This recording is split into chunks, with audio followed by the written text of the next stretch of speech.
চলুন একটা ভিডিওর সাথে আপনাদেরকে নিয়ে যাই, ভিডিওটা দেখুন তারপরে বলছি।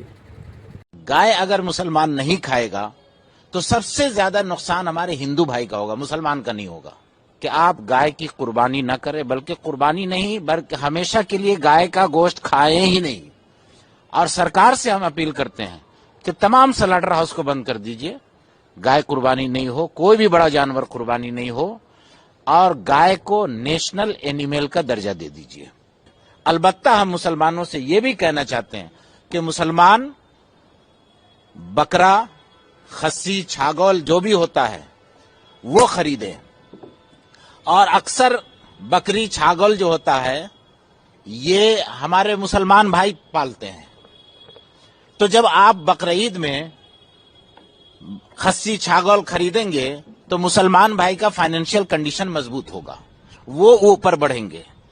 और हुकूमत से टकराने की कोई जरूरत नहीं, हुकूमत बैन कर दे, हम तो मुतालबा कर रहे हैं। ইনি হলেন মুসলমান কমিউনিটির নাখোদার নামে এক ইমাম।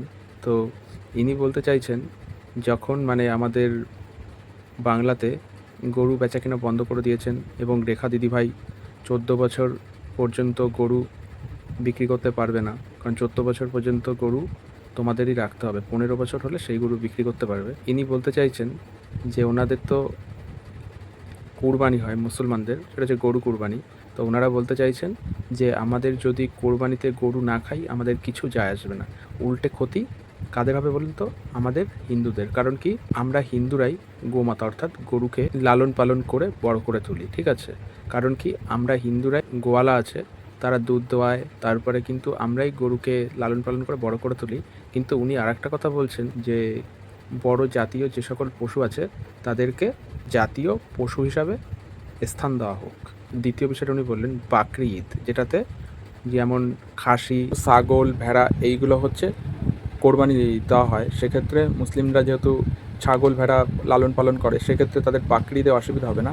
কিন্তু তারা এইটাই বলতে চাইছে যে কোরবানিতে আমরা গরু খাবো না, তাতে কি হবে? হিন্দুদের ক্ষতি হবে। অ্যাকচুয়ালি গরু বেচা কেনা বা গরু কুরবানি জিনিসটা বন্ধ করতে চাইছিলাম, এবার দেখতে পাওয়া যাচ্ছে বন্ধ করতে গিয়ে তাতে আমরাই ফেঁসে যাচ্ছি, অর্থাৎ হিন্দুরা। কারণ কি, যে গরুগুলোকে লালন পালন করে বড় করে তারপরে অনেকে এই গরুর তো খাটাল, তারা তো নিশ্চয়ই দুধ দোয়ানোর কাজে তো ব্যবহার করে না, কিছু কিছু গরু তো তারা বিক্রিও করে, বিক্রি না করলে তারা খাবে কী করে?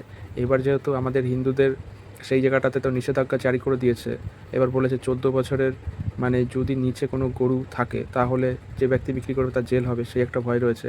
এবার যে কিনবে সেও কিনতে চাইছে না। কারণ কি, যে তোমার কাছ থেকে আমি কিনবো, কিনে তারপরে তোমাদের পুলিশদের কাছ থেকে যখন জিজ্ঞেস করবে গরুটা কোথা থেকে আনলে, যখন ঠিকঠাক প্রমাণ দিয়ে দেবো তখন তো উল্টে আমাদের ঠেঙাবে। তো সেক্ষেত্রে ক্ষতিটা ওদের হলো না, ক্ষতিটা কিন্তু দিন শেষে আমাদেরই হলো। অন্ধভক্তরা তো বেশি লাফালাফি করছিল, দেখলে তোরা ডাইরেক্ট বলেই দিল আমরা যদি কোরবানিতে গরু না খাই তাহলে আমাদের কোনো সমস্যা নেই। কারণ বাকরি ঈদ তো রয়েছে না, সেক্ষেত্রে কি, সেখানে ছাগল ভেড়া তো কুরবানি দেওয়া যায়, সেক্ষেত্রে তারা বাকরি ঈদ পালন করবে, তারা গরু কুরবানি পালন করবে না। তা বলে এই ভিডিওটা বানিয়েছি বলে আবার কেউ আমাকে মুসলমান তকমা দিয়ে দিও না। কারণ কি, আমার আশপাশের লোকজন তো খুব ভালো, মুসলিমদের নিয়ে কিছু বললেই ভাবে যে মনে হয় আমি মুসলিম ধর্ম গ্রহণ করে নিলাম। তাই তাদেরকে বললাম ভালো করে ভিডিওগুলো পুরোপুরি দেখবে, ঠিক আছে?